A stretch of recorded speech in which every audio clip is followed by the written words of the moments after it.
Seguimos en el área de Radio Monk. Estamos escuchando y haciendo este programa con la camiseta puesta, muy puesta, de la curiosidad. Es On The Rocks y tiene un personaje principal que es el negro. Hola, buenas noches. ¿Cómo anda con esa voz tan sensual, tan erótica? Muy bien, acá en el estudio hay un mejor clima, lo acabo de decir. Acá está fresquito. Está fresquito, ¿no? Está fresquito, sí. Afuera hace calor. Suele pasar. Sí, pero estamos muy bien con una invitada de lujo, Estelar. se podría decir. Estelar, sí. Me dio el placer Josefina Licitra, que seguramente no nos esté escuchando, pero me dio el placer de conocerla, así que Victoria además sí nos visita hoy. ¿Cómo anda, Victoria? Bienvenida. Bien, muy bien. Gracias por la invitación. Contanos un poco, negro, cómo llegamos a ella, cómo la conociste. Bueno, básicamente, como decía, primero por Josefina, por José, que es una crack. Y bueno, yo soy alumno actualmente de su taller de crónica. Y bueno, Victoria también lo fue. Y a modo de que lanzó su libro, Carlitos Way, hace poco tiempo, también vino a la charla, a la clase, ¿no? Y la pudimos conocer. Entonces me dije, qué buena idea traerla acá al estudio para Bien. que hable sobre su libro, un gran proyecto. Que se lo bancó sola. Y Carlitos no fue al estudio, ¿no? Ese día. Carlitos está al preso, curso. así que no va a poder Está ir. preso. Sí, todavía. tal cual. Es cierto. Todavía está detenido. Bueno, ya era hora, ¿no? No Después de sé, unos cuantos escándalos. Sí, bueno, él cae en unas condiciones un poco abrumadoras, pero digamos que era un final posible, o al menos una instancia posible en esta vida medio predestinada al encierro, ¿no? Un tipo que se escapa de sí todo el tiempo, bueno, tenía posibilidades de terminar preso. ¿Cómo llegaste al libro vos? ¿Cómo surgió la curiosidad del personaje? En el año 2007, mirando Gran Hermano Famosos, como Sí, cualquier me acuerdo. espectador, bueno, nada, lo vi en ese programa entre un montón de celebridades medio clase B. Y, ¿Quién más estaba? Uy, estaba Pachu Nino Peña. Dolce, Pachu Peña, Nino Amalia Dolce, ¿te acordás? Granata, Estaba también, mira, si mal no me acuerdo, creo que estaba una de las bandanas. No me acuerdo cuál. Lisa de Bandana, Lisa de Bandana. Fernanda Neil. Bueno, digamos que no eran la lista que pudieron armar en la Claro. producción rápidamente con poco presupuesto. Clase B. Sí, de todas maneras, aunque ese programa no tuvo mucho rating, no fue el más visto de toda la saga Gran Hermano, tuvo como sus hits. Uno fue Carlos Nair, que saltó como a la popularidad, digamos. Sí, fue... Hashtag la anaconda en ese momento. entre otras tal cuestiones. cual. No, pero además era como... De repente apareció. Porque era como que muchos años sin exposición y eso fue como un boom para él. Bueno, no solo eso, antes de que él saliera del ciclo semifinalista, su padre, el expresidente Menem, lo reconoce públicamente en el noticiero de Telefe, con lo cual esa figura toma mayor dimensión. Ya no era solamente ese chico nacido en Formosa que llevaba la herencia en la cara, sino que además su papá por primera vez, después de 26 años, lo reconocía públicamente. Es igual. Es muy Tiene parecido. rasgos muy parecido. muy idénticos. Sí, es muy padre. incluso es más parecido a Carlos Nair que Zulemita y bueno, Junior Y que- Menem, que falleció en el año 95. Claro, tal cual. Sí, falleció o lo mataron. Siempre, ¿no? Como ahí Siempre quedó ahí la duda dando vueltas, pero lo importante es que ahora nos estamos enfocando en este personaje que cuesta quizás, ¿no? También entrar de ese modo, ¿no? Tratar a una persona de personaje. ¿Y en qué Ujú. momento quizás se terminó comiendo a esa persona? Bueno, en principio, a ver, respondo a la pregunta anterior. Yo lo veo en ese programa, me Sí. inquietaba muchísimo que él se mostrara como el último eslabón del linaje Menem y su padre no lo reconociera ni públicamente ni legalmente. Ahí empecé como a desovillar esta historia y me encontré con una persona, a ver, yo lo entrevisto a él, esto fue en 2007 y lo entrevisto en el año 2011, 2012, diciembre de 2012. Entonces me encuentro con un personaje que ya era público, digamos, Claro. y hubo que despojarlo de esa leyenda personal que Carlos Nair construyó mientras fue un chico ocultado, negado por su padre y también amenazado de muerte.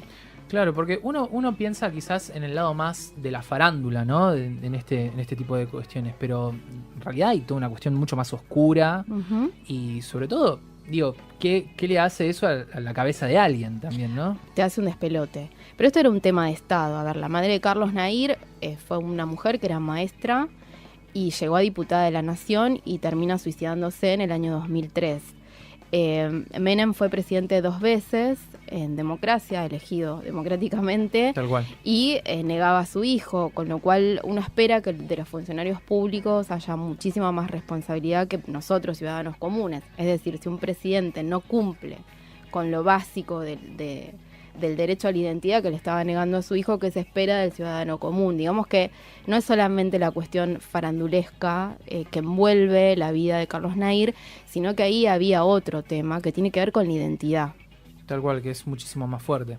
Y que de repente en semejante, bueno, como veníamos hablando, ¿no? En semejante reconocimiento, popularidad y demás que toma esta persona, se lo termina reconociendo, o sea, Menem lo termina reconociendo a él. Inclusive, si mal no me equivoco, como que después de haber salido de la casa, participó en ciertas instancias de propaganda, ¿verdad? Sí, bueno, Carlos Nair sale de la casa del Gran Hermano como el chico del momento y su padre quería volver a gobernar La Rioja, con lo cual lo suma a la campaña. Eso es tremendo. Una especie de uso y abuso, ¿no?, de su hijo. Tal cual. Que en ese momento Nair llevaba adelante un juicio de filiación que estaba durando porque en ese momento el juicio continuaba, claro. Llevaba 7 años, con lo cual su padre espera que él salga de la casa, lo suma a la campaña. Menem sale tercero en esas elecciones, no gana. Y bueno, ahí empieza como este gran naufragio de Carlos Nair, que nunca termina de integrarse a la familia paterna, ¿no? Su padre lo convoca para esta campaña, pierde esas elecciones y después queda todo como en una nebulosa. Claro, nunca se define. No. Nunca se define. Y así todo, después de eso, nunca se terminó de ligar el lazo, por llamarlo de alguna manera. Claro, sí, fue muy difícil para Nair, fue muy difícil también para su hermana Zulemita aceptar este hermano del que ella tenía conocimiento, ¿no? Sobre todo porque creo que a Zulemita le duele mucho que se llame como su hermano muerto. Sí, ¿no? tal cual. Y Carlos Nair a su vez está velado por la sombra de este hermano que muere en unas circunstancias que aún hoy no están claras. Fue en el año 95 la caída de ese helicóptero y todavía no se esclareció qué pasó. Recién el año pasado, si no me equivoco, fue el primer comentario de Menem, padre. Sí, pero en como la justicia... dando por ahí como algún empujón más a esa teoría, ¿no? Sí, fue asesinado. De todas formas, Menem es citado por la justicia, creo que fue en mayo, junio, y no terminó de declarar ante el juez lo que le había dicho a su exmujer Zulema Yoma. O sea, siempre queda ahí como una gran incógnita. Y va a quedar, ¿no? Creo que va a quedar así. No creo que decir? se resuelva. Ya pasaron muchísimos años. Aparte. Muchos años. ¿Qué se puede avanzar desde entonces? No solo muchos años, sino 14 testigos muertos. Claro. Muertos, asesinados en circunstancias muy poco claras. Bien, ¿y en qué momento empieza Carlitos Way? ¿Cuándo es que se empieza a volcar todo? ¿Cuándo empezás a escribirlo? ¿Te entrevistaste con él, con familiares, con gente allegada? Sí. ¿Has viajado? Viajé un montón. Sí, digamos que formalmente en diciembre del año 2012, cuando viajo a Mendoza a verlo, después de 6 meses de negociaciones, de que quiero hacer un libro con tu vida, que él desconfiara de mí, porque no me conocía claramente. ¿Se puede saber la reacción de Carlos Nair cuando le contaste que querías hacer un libro sobre él? Sí, cuando lo llamé le dije, no, te quiero conocer, te quiero entrevistar, tengo ganas de hacer un libro con tu historia. Del otro lado, lo que se escuchó fue una risa burlona. Pero bueno, creo que quizás esa desconfianza o ese descreimiento habilitó el viaje en aquella ocasión a Mendoza. Viajé, estuve una semana ahí, una semana entrevistándolo, de 7 días lo habré entrevistado 5 o 6 veces, viéndolo en acción también, porque bueno, Carlos Nair elige qué mostrar, ¿no? O elige qué decir, mejor dicho. Pero bueno, digamos que ahí fue como que empieza a tomar forma esta historia. Y después vinieron otros viajes a Formosa para reconstruir su infancia, su adolescencia, pero de producción me habrá llevado unos 3 años. Wow, todo un laburo, ¿no? Sí, bastante. Y desde entonces, varios encuentros de cuántas horas cada uno en esos 7 días. Eso No fue lo lo primero, sé. el primer contacto fue ese. Sí, teníamos, a veces estábamos 1 hora y media hablando y a veces era media hora. Pero yo me di cuenta con este trabajo que no importa tanto el tiempo que te lleven las entrevistas, sino tratar de estar cerca de este personaje que vos estás estudiando. Y esto implica verlo en acción. Porque, a ver, ¿qué me podía decir? Carlos Nair era un personaje público, había hablado mucho. Yo había hecho un grandísimo trabajo de archivo, con lo cual sabía cómo declaraba, sabía de qué cosas hablaba, de qué cosas no. Entonces lo que me interesaba era esto, verlo en movimiento. Y así fue que me pasa a buscar en un auto sin frenos, así es que me entero que tiene pequeñas deudas con negocios del barrio, en Godoy Cruz, donde él estaba viviendo, 100 pesos en la ferretería, 100 pesos en la fiambrería, muchas dificultades para alimentarse bien, para vincularse, para sostener un trabajo. Pero esto yo solo logro darme cuenta de todo esto estando ahí con él. Claro, siguiéndolo básicamente. Exacto. Ahora, vos siempre, lo que acabaste de decir es muy interesante, pero también está ligado con otra cosa que decías, que él elige mostrar, ¿no? Sí. ¿Qué fue eso, lo primero que te eligió él para mostrarte? Por ejemplo, yo tenía todo un recorrido de entrevistas que le habían hecho en un momento donde él estaba muy enojado con el mundo entero. Sí. Año 2003-2004, su mamá se había suicidado y él cargaba mucha responsabilidad sobre su padre, ¿no? En el sentido de que a Tonietti, por ejemplo, llegó a decirle: mi papá dice que yo soy hijo de un carpintero, pero un carpintero tiene más huevos, más pelotas para reconocer a un hijo que alguien que fue presidente de la nación. Eso fue en 2003. En el año 2012, cuando yo viajo a verlo y le recuerdo esta declaración, él como que se repliega y dice: no, bueno, pero eso no fue así. Tan así como eso no fue así. Claro. Sí. Ok, ¿Dijo hermoso. cómo fue, supuestamente? ¿O... Creo que, a ver, no lo recuerdo bien en este momento. Recuerdo que él dijo: no, bueno, eso no fue tan así, y creo que insinuó como eso, trata de no ponerlo. Ah, ok. Porque en realidad lo que viene después de este reconocimiento de parte del padre fue una relación donde Carlos Neira empieza a tener mucho cuidado de lo que dice, de cómo se comporta, y al mismo tiempo le sale todo mal, ¿no? Bueno, y esos son los traspiés que quizás son los que vas avanzando vos con tu historia, en tu libro y demás. Pero me parece que por el material que nosotros ya estuvimos revisando, sobre todo el resto de las entrevistas, vos no apuntás a una biografía. O sea, es como que estás apuntando más como un perfil, o sea, como al análisis de alguien, básicamente. Te agradezco la pregunta, porque aclarar qué es una biografía y qué es un perfil para mí ya era una batalla perdida, así que... la diferencia es que, en principio, esto tampoco es una biografía no autorizada, ¿sí? Claro, tal cual. Un perfil es un retrato, un recorte que hace un periodista, es algo que no escribe ni la abuela, ni la novia, ni la tía, ni la prima, ni la hermana de ese personaje. Es el desafío más grande de un perfil, es que a pesar del punto de vista que vos adoptes, puedas balancear. Este tipo tiene todas estas cosas que son horribles, pero tiene todo esto que es, digamos, en los términos en los que se organiza la sociedad, buenos. Claro, tal cual. Entonces, buscar ese equilibrio, y te diría que fue como lo más difícil, incluso más difícil que escribir esta historia. Fue como buscar ese punto intermedio donde yo, periodista, no juzgue a esta persona que se convirtió en mi objeto de estudio. Estamos compartiendo aire con Victoria de Masi. Escribió Carlitos Way el libro sobre Carlos Nair, un perfil, como estábamos mencionando, y ya parte de su perfil mencionabas también hace unos minutos, que es esto que todo le sale mal. Los últimos años son todas noticias de choques por abuso de alcohol o drogas. ¿Eso era parte de su presente en ese momento o todavía no? Me voy a retractar de lo que acabo de decir. Yo no sé si todo le sale mal. Yo creo que hay una cuota de responsabilidad, ¿no?, de parte de él. En el momento que yo lo conocí a Carlos Nair, que viajé a Mendoza, él estaba haciendo un tratamiento ambulatorio de rehabilitación a un tipo de sustancia que no estaba clara. Después se supo que era morfina. La morfina es una sustancia hiperadictiva, es mucho más fuerte que la cocaína, es mucho más difícil de desintoxicarse de la morfina que de cualquier otro tipo de droga de las ilegales, ¿no?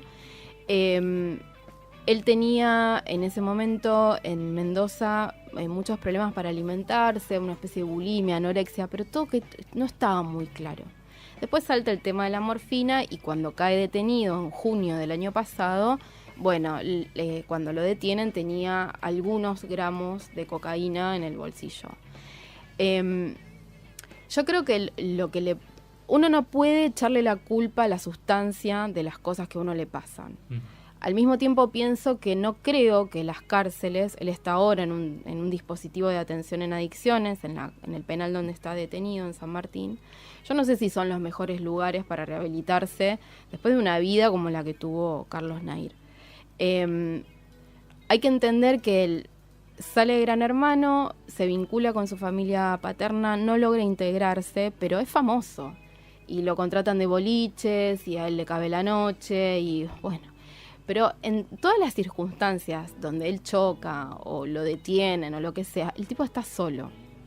Cuando se autodispara en la pierna después de una pelea con el camionero, Carlos Nair estaba comiendo un shawarma en un bolichito de Palermo, ahí en Calle Honduras, solo.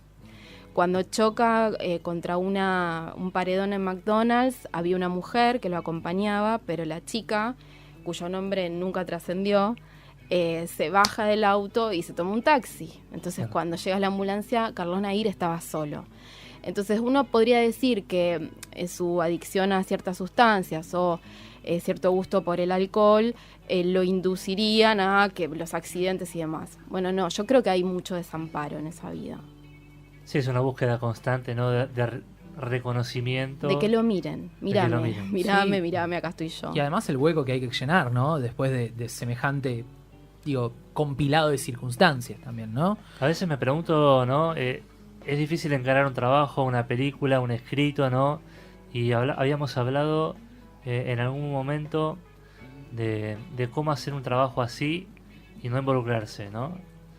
Vos fuiste y, bueno, vas en busca de una historia, vas en busca de tu texto. Sí. Pero vas también con un compromiso emocional y algo te va a impactar. Eso mismo que estabas planteando vos del abandono, de la necesidad de reconocimiento o de atención, ¿ya enseguida lo viste? ¿O no? ¿O te costó desentramar eso? No, a ver, no fui con ningún compromiso emocional y no hubo compromiso emocional en ningún momento de este trabajo. El compromiso era periodístico, había una historia para contar. El momento del desamparo lo fui descubriendo. El desamparo lo fui descubriendo. Y lo fui descubriendo en cosas, en anécdotas, en actitudes, en algunas reflexiones, en olvidarse de cosas, en no poder cumplir con responsabilidades. Y son conclusiones que uno saca en perspectiva. En el momento hay un montón de cosas que pasan, pero vos estás laburando y podés no darte cuenta. Yo hay cosas que me doy cuenta con el libro hecho. Claro, ya viéndolo con cierta distancia. Exactamente. Y hay la gente que lo ha leído viene con el libro resignificado. Y de repente te das cuenta que son ideas que están flotando en el libro, que vos las trabajaste inconscientemente. Que por suerte la pegaste, ¿no? Sí. Las puedes defender. Pero que en el momento no. Igual yo trabajaba hasta hace unos meses en el diario Clarín, ahora estoy en La Revista. Y no sé, yo llegaba al diario y me tocaba cubrir un femicidio, y si en el mismo mes te tocaron 3 femicidios, el tercero llegás más curtido. Claro. Y si yo me comprometía emocionalmente con Carlos Nair, no iba a poder trabajar bien. Por esto de buscar el equilibrio, ¿no? Uh-huh. Y bueno, es un personaje que tiene relevancia porque, bueno, es el hijo de un presidente, de un expresidente reelecto. Pero ¿cómo es la perspectiva de Carlos Nair desde el lado maternal, desde ese lado de la familia? Para él fue como un punto de inflexión el suicidio de su mamá. Los suicidios siempre son muertes traumáticas y dejan muchas preguntas, ¿no? Pero para Nair fue muy difícil sortear ese momento.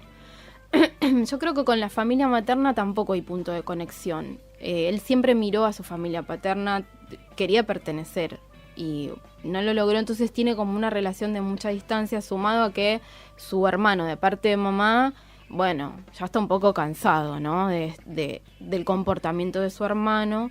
Y su hermana Adriana quedó como a cargo de este hermano menor, porque su mamá se lo ha pedido en una carta que dejó al momento de suicidarse. Y ella tiene su familia y vive lejos, vive en Pirané. Y la verdad es que no puede hacerse responsable de Nair, que además el lunes cumple 35 años. Sí, es un montón. ¿No? O sea, 35 años, no es un nene. Bueno, pero por ahí nunca pudo cruzar, viste, esa barrera de tomar decisiones, de hacerse responsable. Hablábamos también un poco de eso hace unos minutos, de la falta de responsabilidad. La responsable del libro que hemos charlado hoy, Carlitos Way, es la señorita Victoria. Le agradecemos muchísimo por venir. Y alguna pregunta más que haya quedado en el tintero. Negro. Nada más. Eso que todos te marcan, vos decís la gente que ya lo leyó y que lo resignifica, ¿qué es eso que te marcan? De todo La el libro. sensación es que no saben qué pensar, si es un pobre pibe, si es un hijo de puta. ¿Se puede insultar acá? Sí, Adelante, adelante. Bueno, menos mal. De que en realidad Carlos Nair es un sujeto a partir del cual se puede contar la historia de un momento de nuestro país.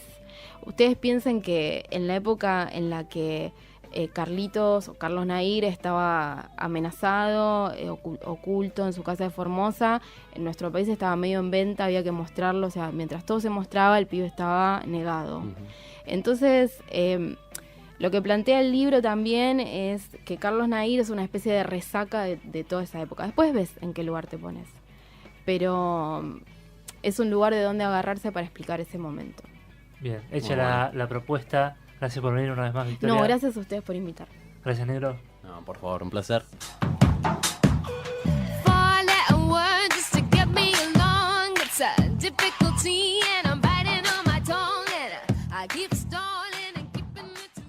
On the Rocks, el programa que tiene lo que las guachas quieren. De la calle, una guacha piola que se pone bien loca y nunca he sentido nada como esto en mi vida. Esto es tan irrelevante